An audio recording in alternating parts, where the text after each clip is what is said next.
Hi, ഇവിടെ നമുക്കിന്ന് ഈ ഓൾസോ അതെന്തുവാന്ന് നോക്കാം. എന്തുവാന്നല്ല അർത്ഥം കൂടാതെ അതും എന്നുകൂടി അല്ലെങ്കിൽ ഇത് കൂടാതെ എന്നൊക്കെ അർത്ഥമുണ്ട്. ഈ ഓൾസോ എവിടെ ചേർക്കുന്നുവെന്ന് അതിനനുസരിച്ചാണ് എന്ന് പറയുന്നത്. ഉദാഹരണം നമുക്ക് കുറച്ച് നോക്കാം. I also wrote a letter to her today. I also എന്ന് പറയുമ്പോൾ ഞാനും അവൾക്ക് ഇന്നൊരു കത്തെഴുതി. വേറെ ആരൊക്കെ എഴുതി, എൻ്റെ കൂടെ ഞാനും എഴുതി. അപ്പം അങ്ങനെ പറയുമ്പോൾ ഐ ഓൾസോ ഞാനും. അടുത്ത സെൻറ്റൻസിൽ നോക്കി, I wrote a letter also to her today.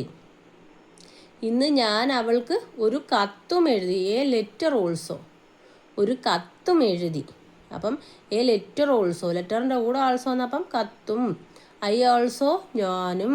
അതുപോലെ അടുത്ത സെൻറ്റൻസ് നോക്കിയേ, I wrote a letter to her also today. ഞാൻ അവൾക്കും ഒരു കത്തെഴുതി ഇന്ന്. ഞാൻ ഇന്ന് അവൾക്കൊരു കത്തെഴുതി. അടുത്ത സെൻറ്റൻസ് നോക്കിയേ, I wrote a letter to her today also. ഞാൻ ഇന്നും അവൾക്കൊരു കത്തെഴുതി. അപ്പോൾ ഈ ഓൾസോ പല സ്ഥലത്ത് വന്നപ്പം ഉള്ള അർത്ഥം കണ്ടോ. ഐ ഓൾസോ വന്നപ്പോൾ ഞാനും, എ ലെറ്റർ ഓൾസോ വന്നപ്പോൾ കത്തും, ടു ഹെർ ഓൾസോ വന്നപ്പോൾ അവൾക്കും, ടുഡേ ഓൾസോ എന്ന് വന്നപ്പോൾ ഇന്നും. അപ്പോൾ അത് മനസ്സിലായോ? ഓൾസോ അത് വിശേഷിപ്പിക്കുന്ന വാക്കിൻ്റെ തൊട്ടടുത്ത് തന്നെ എഴുതണം. പിന്നെ വേറെ കൂടാതെ അതും എന്നുകൂടി എന്നൊക്കെ പറയുന്നതുകൊണ്ട് അതിൻ്റെ ഉദാഹരണങ്ങളും കൂടെ നമുക്ക് നോക്കാം. നമുക്ക് ഹീ ഈസ് ഓൾസോ കമ്മിങ്, അവനും വരുന്നുണ്ട്. അപ്പോൾ കൂടാതെ എന്ന് പറയുമ്പോൾ ഈ ഓൾസോ ചേർക്കുന്ന ഉദാഹരണം നോക്കൂ. She is a singer and also a dancer. അവളൊരു ഗായികയാണ്, കൂടാതെ ഒരു നർത്തകിയുമാണ്.